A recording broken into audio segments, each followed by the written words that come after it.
Hello,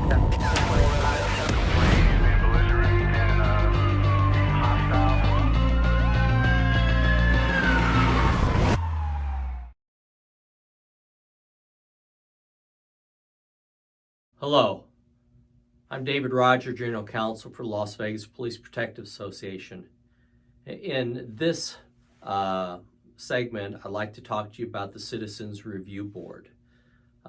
This probably only applies to Metro officers because although the legislature allows the cities and the counties to enact citizen review boards for other law enforcement agencies, Metro is the only agency that has the Citizens Review Board to reviewing their matters. And so with that, let's talk a little bit about the Citizens Review Board.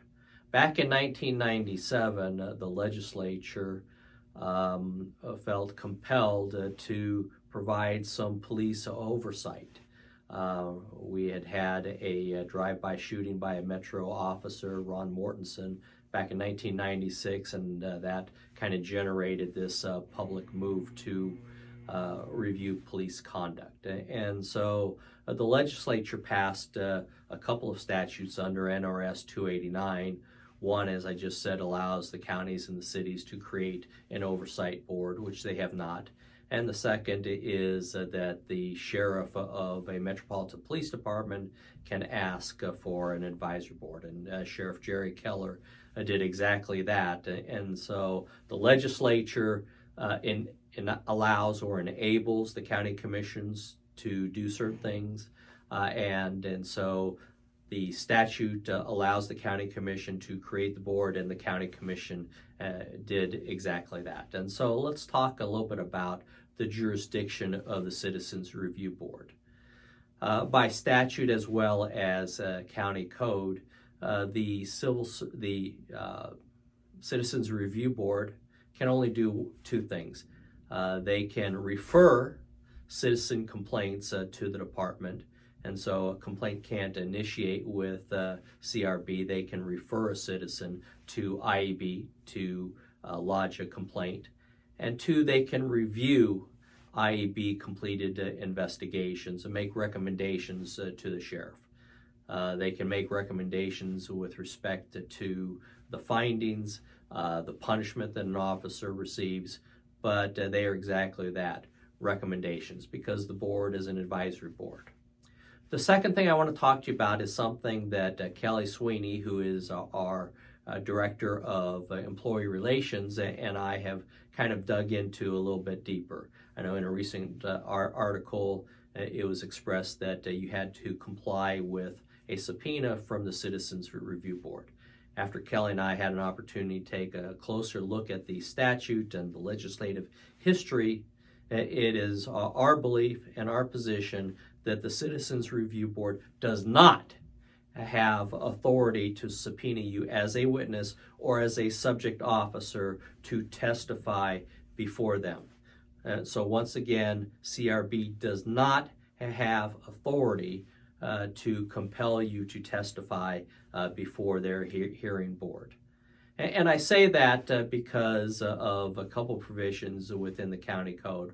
But more importantly is this, both the NRS statute as well as the county code says that the CRB has to comply with all state and federal laws and comply with any collective bargaining agreements. And so you have something called the Peace Officers Bill of Rights, NRS 289. NRS 289 indicates that only a law enforcement agency can conduct an administrative investigation into your conduct.